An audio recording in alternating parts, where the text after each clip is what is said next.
Howdy y'all, Fuzzy Biker here. I'm at Baxter Cycle again, and look what we have here. This is Throwback Thursday, and look at this hot rod.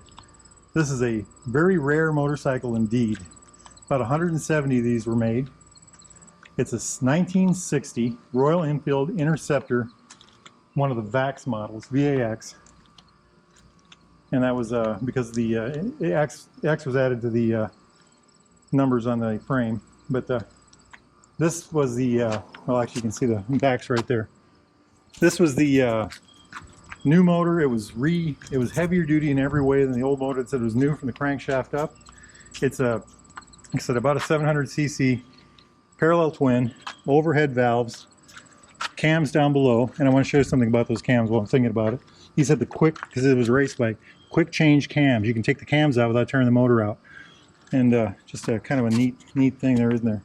Had a Lucas magneto. There's no battery, no electrical system on this whole bike. Check it out. There's no headlight. Of course, there's no tail light. This was a, I think these were made for desert racing and dirt biking and things like that. And I'm all 1 3/16 carburetor. You could also get them with dual carburetors. But a lot of people said that the race models like this always have the duals, but this one has a single.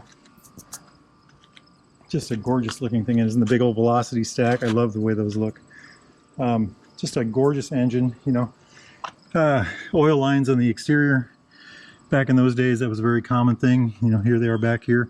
Modern engines don't really have that because, you know, we don't want the leaks. This is an interesting thing here. Pressure case vent goes under this cover here. That's where the chain is. It lets itself out right on over the chain, so that kind of keeps your chain oiled. That's kind of a neat feature. The mist from the crankcase. It has a 4-speed transmission, 1 up, neutral, and then three gears down. So it's the opposite of a normal. It also has a neutral finder. So you're rolling along, when you hit neutral, from whatever gear, you just step on that and it puts you in neutral. And kickstart only, of course. I'm not sure what this weighs, but there isn't much to this motorcycle, so I'm betting it's pretty light.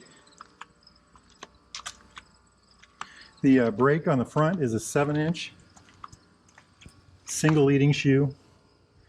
You can see a little bit of the cooling fins back here. The back was a 6-inch.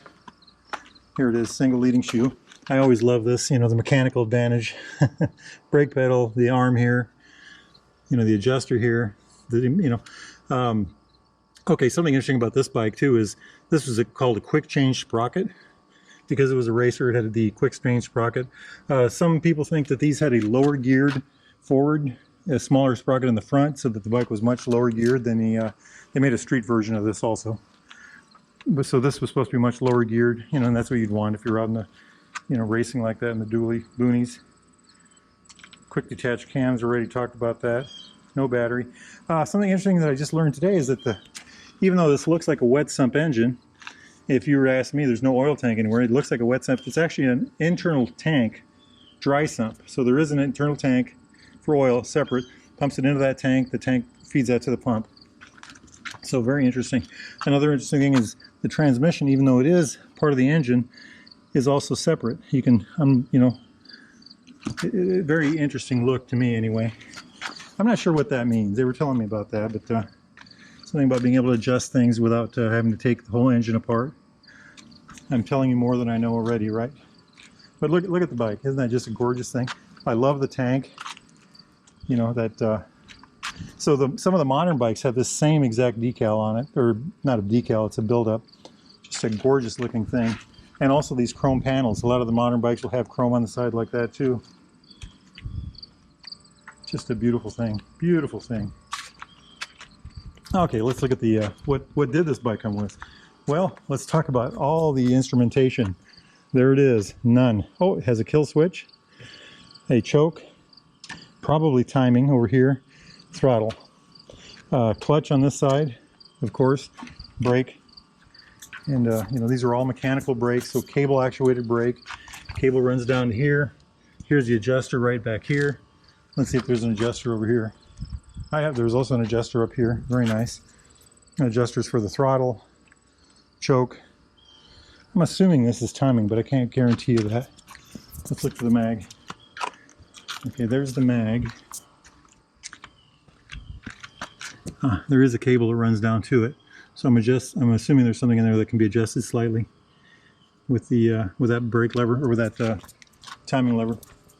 Just kind of a gorgeous looking machine, isn't it? Something interesting about these, and on this one you won't be able to see it, but the engine actually hangs from this front tube, and then it catches itself back up over here on the back. This one has a skid plate on it right here, so you can't see the bottom of the engine, but the other bikes like this, the skid plate is not structural, it's just a added on feature. But isn't that just gorgeous? Look at that engine. Look at that. Gorgeous stuff. Gorgeous stuff. I love it. Twin shocks on the rear. Just a beautiful machine. Beautiful machine. I could take that in. This is simplicity. This is about as pure motorcycle as you can get. These twin shocks, they are adjustable, I think. I don't know how to do that. These are the chain adjusters. Both sides. Kind of a cammed thing. Very interesting. This bike does run. I'm not going to be able to start it for you today because I had an injury and I can't ride it. I should be able to start riding a motorcycle in another week or two. But I just love it. They've had this motorcycle here for quite a while. They've got this one, they got another one. A single cylinder one. We'll do a video on that one pretty soon. But oh, look at this. Little knee pads, the beautiful paint, nice seat. Anyway, just a gorgeous looking machine, isn't it? I love the tank. I love just all the chrome, all the little pieces.